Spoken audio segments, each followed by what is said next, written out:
much. I'm sure this is very different from what you guys have been listening for the whole day today. Anyway, I was asked to speak about service and the kind of work that I do. Gift of the Givers Foundation was established on the 6th of August, 1992. I met a spiritual teacher in Istanbul. It was a night prayer, night program, and I met him the year before, in 1991. When I met him in 91 and again in 92, he said, "My son, I can see in your soul that you're somebody who likes to help people." Then he said, "I'm instructing you, I'm not asking you. I'm instructing you to form an organization, and the name in Arabic will be Waqful Waqifin. Translated into English, it means Gift of the Givers." He said, "You will go back to South Africa, and you will serve all people unconditionally. Your motto," not working. Okay, there were. "Your motto in Arabic will be Khairun Nas Man Yanfa'un Nas." Translated into English, it means best among people are those who benefit mankind. And he said, remember, the emphasis is on the word mankind, not a particular group, not a particular color, not a particular race. Doesn't matter which country you come from, what politics they belong to, you will serve all people unconditionally. He said, you will serve them with love, compassion, kindness, and mercy. And especially those who are downtrodden, who are in difficulty. You will make sure you preserve their dignity. You will not do anything second-hand or secondary standards. Now, this can be a very long program. I've got 30,000 slides of all the works that we've done, and you don't have that amount of time. And since we've got only 15 or 20 minutes, I just want to illustrate a few lessons from some of my projects. Is jumping on its own? Okay. Just to go back, the one before this. In 2002, we were accredited by Proudly South African as the first Proudly South African international organization. As I mentioned in my doctorate talk, to be recognized by other parts of the world means nothing, not recognized by your own country. To be recognized by other institutions is not the same than to be recognized by your own institution. And to get accreditation from other countries is not the same as getting accreditation from your own country. That's why, to me, when it said, serve people with dignity and be the best at what you are, made us make sure that we're the best at what we do. The first project, which I haven't put here, it's going to take too long to speak about, is the world's largest containerized mobile hospital. The first one of its kind in the world was designed by us. Up till today, no agency, no government has done anything similar to this hospital. But there's not enough time to go. The details are too much. I just want to show you some of the work that we do. We're involved in human suffering. We're involved in the saving of life. We're involved in healing and bringing relief to people in great difficulty. This thing doesn't seem to be. Okay, I'm doing the wrong way. Okay. This is not a desert, it's a river. That's drought in West Africa, in Niger. Crops were just about coming up. Drought came and destroyed the crops. Whatever was left, the locusts came and finished it off. That's the animals. And that's the children.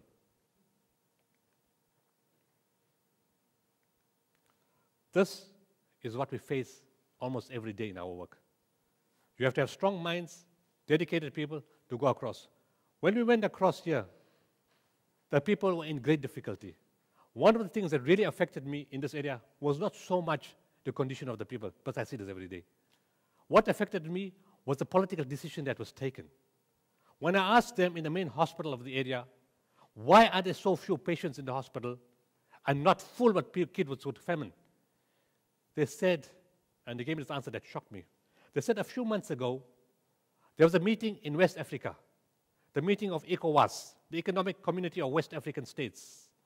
And they were told by the World Bank and the IMF that they should charge all patients in West African countries. If they don't pay, they cannot get medical services. And these kids, with that result, hungry, malnourished, kwashiorkor, marasmus, and every type of disease affected by malnutrition, and they were dying, and they could not come to the hospital. When we got there, they told us that we're going to charge medical services to these people. And I said, I came with donor money donor medicines, and doctors from South Africa. No way in the world am I going to charge for something that's supposed to be a free service.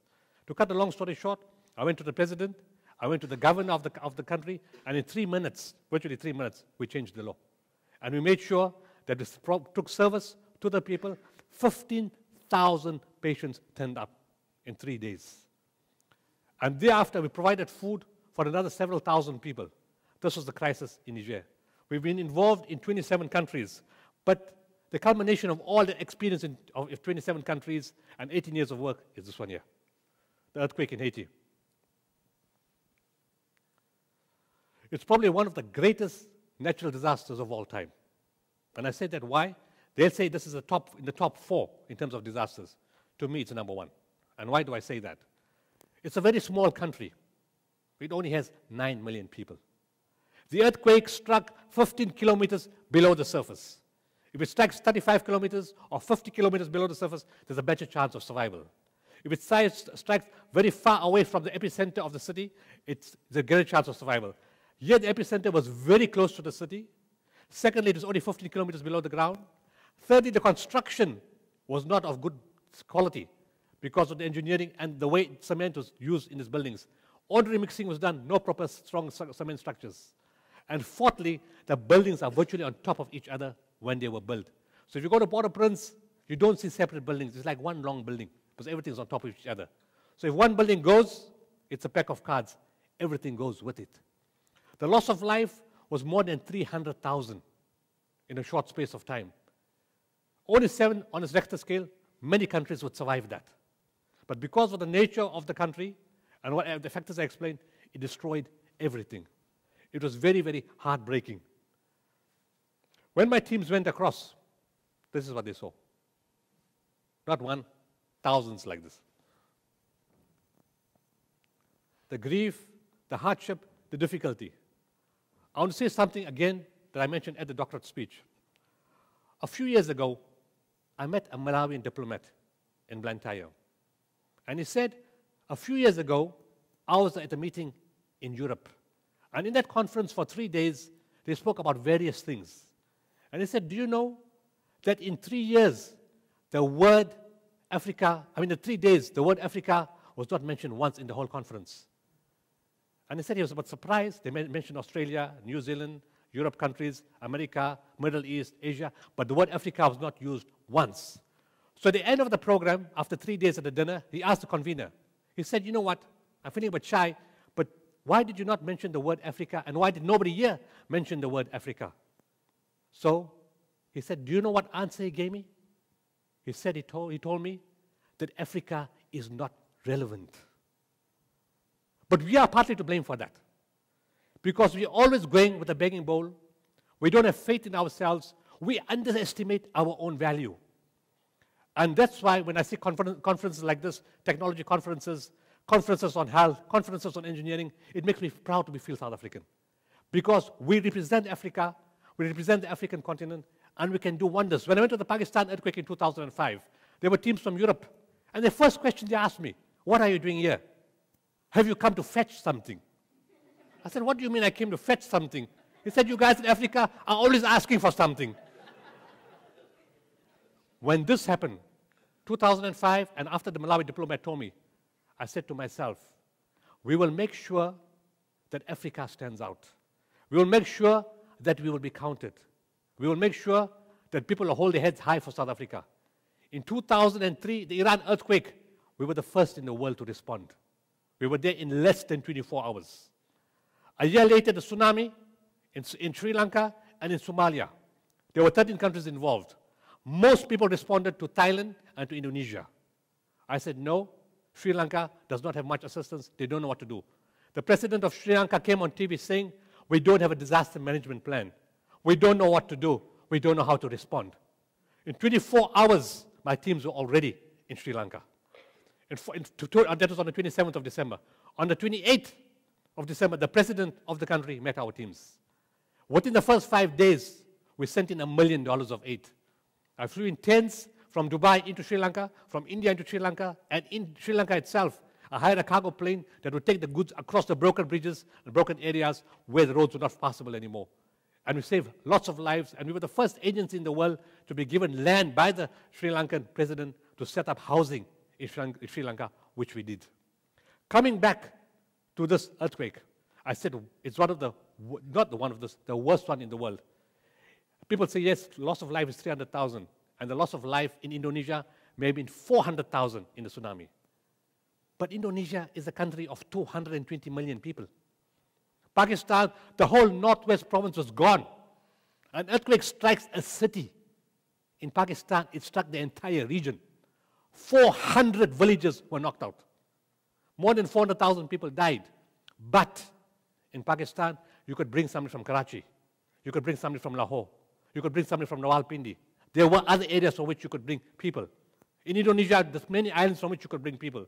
But in Port-au-Prince, when 300,000 people died, the country was gone. Because Port-au-Prince was the country. There was nothing much around there. So it means that all the guys who trained in technology, all the guys who trained in medicine and in engineering, if they were in that city, it means 35 years of skills are wiped out. Because they could start grade 1 all over again, get to matric, go to varsity, get in the job market, go to America, get experience and come back. Besides the 200 years of difficulty they've had, besides what the earthquake has done to them, they are now 35 years behind even before they start. That's the crisis of Haiti. As I said, we wanted to make the world know we are there. 6:10 on the morning of Wednesday, 13th January, I got a call from 702. I just got back from Egypt. And they said, did you hear about the earthquake? I said, no. They said, put the TV on. I put the TV on. It doesn't take me long to figure out how big a disaster is. I'm in this business for 20 years virtually. And at 6:30, I made the announcement that we're responding. This is not about me. This is about South Africa. At 7:30, South Africans were ready. The search and rescue team and the search and rescue equipment were ready to leave for the airport 1 hour later. An hour later than that, 53 medical personnel, the top-class specialists in the country, were prepared to leave Garden City, Brenthurst, Mediclinic, St. Augustine's, eThekwini, Entebbe, from all those kind of centers. They were ready to leave in an hour. But they heard there's looting, and there's shooting, and there's aftershocks and after effects. But they were still prepared to go. When we went into Lebanon, 100 South Africans were prepared to fly into a war zone to provide medical services. Who says we cannot do it? We have the heart and we had the skill. And we went in, within 7 days, the South African search and rescue team, together with the Mexican team, pulled out this lady, 64-year-old Azizi, a Christian Catholic lady from there. The moment she got up, she told Ahmed Bam, he's from the Northwest, the premier released them to come with us. And he told Ahmed Bam in French, he doesn't understand French, but in any case, she told him in French, I love you. And she said, I love God. She said, for 7 days, I sat here thinking of God Almighty. When you can go from so many thousand kilometers away and reinstill hope in people in another country, you know you've done something great. But I have to qualify something. My spiritual teacher gave me the most important message.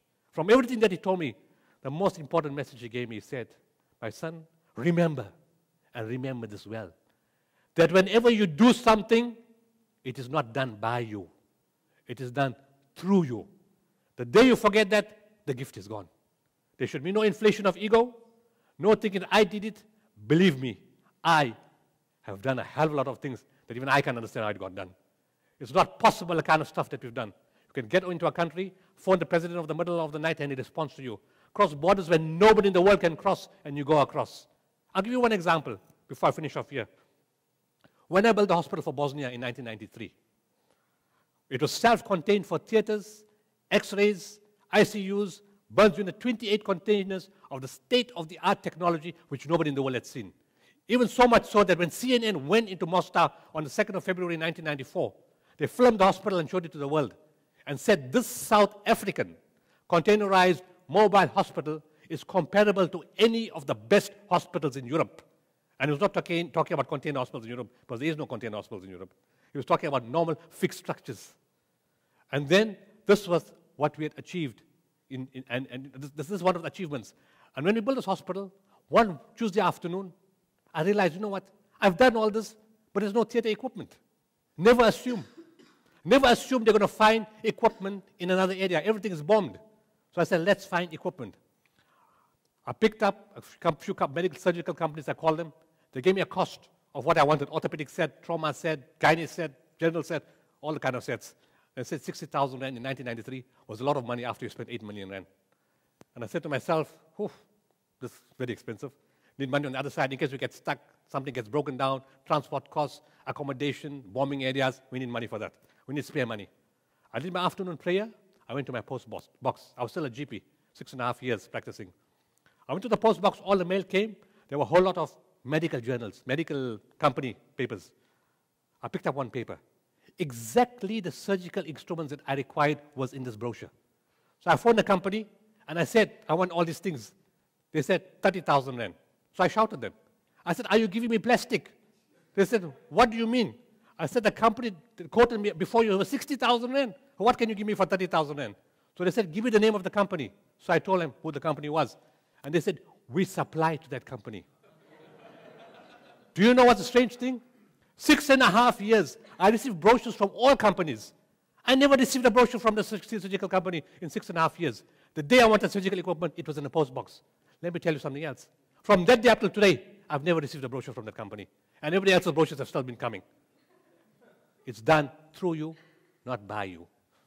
When we pulled the survivor out, CNN was there live, Sky News, BBC, Mexican TV, and all kinds of TV were there. South Africa and Africa got recognition for believe in ourselves. A day after the search and rescue teams, 3 days later, the medical teams went in.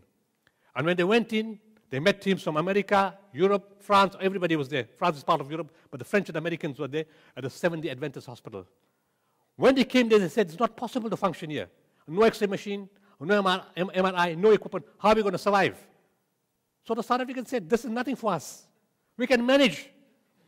So they proved to the rest of the world that they went to work 20 hours a day. To the credit of the Americans and the French, they told everybody in Haiti, if you want service, then go to the dream team. South Africa is the dream team.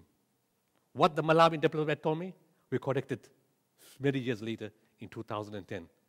That we have the skills, we have the capability. I'm sure this conference stands out internationally. We need to believe in ourselves. If you go to Europe and America, some of the best intellectuals are from Africa. They've taken them from our continent.